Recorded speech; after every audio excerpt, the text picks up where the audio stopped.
Assalamualaikum warahmatullahi wabarakatuh. Perkenalkan, nama saya Dina Nurlia Fajar dari kelompok 2 MK Perpajakan MN20G.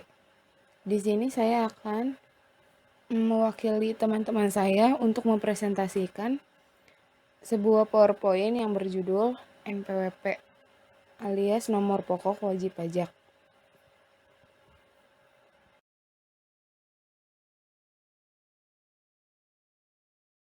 Nomor pokok wajib pajak atau juga bisa disingkat dengan NPWP. NPWP adalah nomor identitas wajib pajak sebagai sarana administrasi perpajakan yang dipergunakan sebagai tanda pengenal wajib pajak dalam melaksanakan hak dan kewajiban perpajakannya.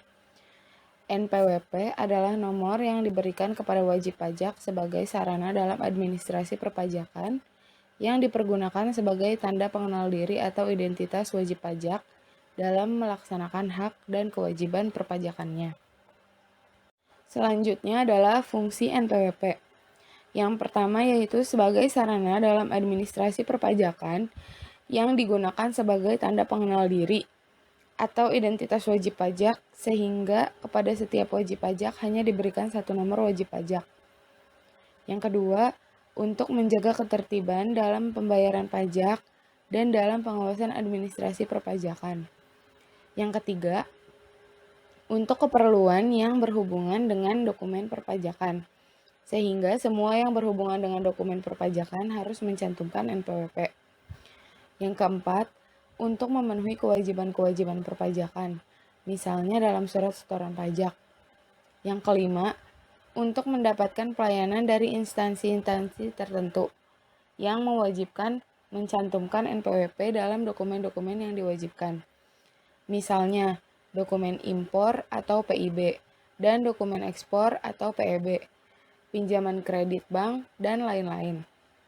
Dan yang terakhir yaitu untuk keperluan pelaporan SPT pada masa dan tahunan. Pencantuman NPWP. Setiap wajib pajak harus mencantumkan NPWP tentang pendaftaran NPWP dalam setiap dokumen perpajakannya. Sebagaimana disebutkan di dalam pasal 2 pada formulir pajak yang digunakan oleh wajib pajak mengenai aturan pendaftaran NPWP pada dokumen atau surat menyurat yang ada hubungannya dengan wajib pajak yang telah memenuhi persyaratan subjektif dan keterkaitan hubungan dengan sesuai dengan ketentuan yang mewajibkan untuk mencantumkan NPWP berdasarkan sistem self-assessment wajib mendaftarkan diri pada kantor Direktorat Jenderal Pajak yang wilayah kerjanya meliputi tempat tinggal atau tempat kedudukan wajib pajak untuk dicatat sebagai wajib pajak sekaligus untuk mendapatkan nomor pokok wajib pajak pada pasal 2 ayat 1 UU KUP. Selanjutnya, kewajiban mendaftarkan diri tersebut berlaku pula untuk wanita kawin yang dikenai pajak secara terpisah karena hidup terpisah berdasarkan keputusan hakim atau dikehendaki secara tertulis berdasarkan perjanjian pemisahan penghasilan dan harta pada pasal 2 ayat 2 UU KUP. Dan yang ketiga, Direktorat Jenderal Pajak menerbitkan NPWP dan atau mengukuhkan pengusaha kena pajak secara jabatan apabila wajib pajak atau PKP tidak melaksanakan kewajiban sebagaimana dimaksud pada ayat 1, 2, dan 3 UU KUP. Dan yang terakhir, kewajiban mendaftarkan diri untuk memperoleh NPWP dibatasi jangka waktunya, karena hal ini berkaitan dengan saat pajak terhutang dan kewajiban mengenai pajak terhutang. Pemberian NPWP bagi pengurus, komisaris, pemegang saham atau pemilik dan pegawai melalui pemberi kerja atau bendaharawan pemerintah. Untuk meningkatkan pelayanan kepada wajib pajak, orang pribadi yang memperoleh penghasilan di atas, penghasilan tidak kena pajak atau PTKP, dan dalam rangka ekstensifikasi WPOP, perlu dilakukan kegiatan pemberian NPWP melalui pemberi kerja atau bendaharawan pemerintah. Dengan berlakunya WPOP bisa mendapatkan NPWP melalui salah satu di antara cara-cara berikut ini. Yang pertama, dengan mendaftarkan diri secara manual ke KPP yang wilayah kerjanya meliputi tempat tinggal WPOP tersebut. Yang kedua, mendaftar sendiri melalui sistem e-registration ke KPP yang wilayah kerjanya meliputi tempat tinggal WPOP tersebut. Dan yang ketiga, mendaftarkan diri melalui pemberi kerja. Selanjutnya adalah sanksi. Di dalam pasal 39 UU KUP disebutkan mengenai sanksi khususnya terkait masalah NPWP.